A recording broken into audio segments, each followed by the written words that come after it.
ఆంధ్రప్రదేశ్లో అయినా భారతదేశంలో అయినా వ్యవస్థలు మనిషికో న్యాయం, పార్టీకో న్యాయం, ప్రాంతానికో న్యాయం చేయడానికి కనుక మనం చూస్తూ ఉంటే ఓ వ్యవస్థల మీకు జోహార్లు అని ఖచ్చితంగా చెప్పదు. సో అపార్ట్ ఫ్రమ్ ఆల్ అని కాసేపు అన్ని పక్కన పెడితే ఆంధ్రప్రదేశ్లో ఎన్నికల కోడ్ స్టార్ట్ అయిన దగ్గర నుంచి వ్యవస్థల పనితీరు చూడండి. తాజాగా పిన్నెల్లి రామకృష్ణారెడ్డి గారు ఈవీఎంను ధ్వంసం చేసి అప్పటి వరకు కూడా పరిస్థితులు చూడండి. ఇప్పుడు పిన్నెల్లి రామకృష్ణారెడ్డి గారు ఈవీఎం ధ్వంసం చుట్టూ పెద్ద చర్చ జరుగుతుంది. దాన్ని మనం స్వాగతించదు, తప్పే. రామకృష్ణారెడ్డి గారు చేసిన పని తప్పే.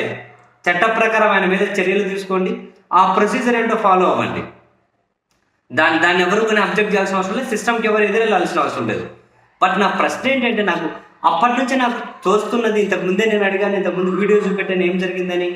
నేను అది జరిగినప్పుడు ఫస్ట్ నుంచి చెబుతూనే ఉన్నా, అరే ఇన్పుట్ ఏంటి, ఏమీ జరగకుండానే ఈవీఎం పగలు కొట్టారా, ఏం జరిగిందో చెప్పండి అన్న. వాళ్ళు చెప్పలేదు, కానీ ఏం జరిగిందో మనం ఒక వీడియో చూపెట్టాము. ఒక వీడియో బ్రహ్మాండంగా సర్క్యులేట్ అవుతుంది. వైసీపీ వాళ్ళని పిచ్చి కొట్టి బయటకు పంపించేసి రిగ్గింగ్ చేసుకున్నారు. పిచ్చిలే కాలే దాన్ని పగలగొట్టిండు అని.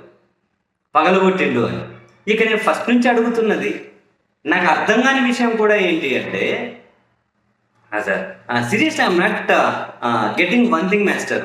Seriously I'm not getting one thing. ఏమంటారు, democracy which was destroyed when Pinnelli Ramakrishna Reddy broke in the EVM. Will it be revived when TDP rigged it? Will it be revived? When TDP rigged it?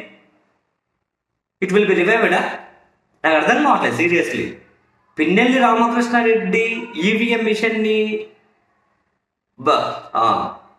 పగలగొట్టేస్తే ప్రజాస్వామ్యం నాశనం అయిపోయింది.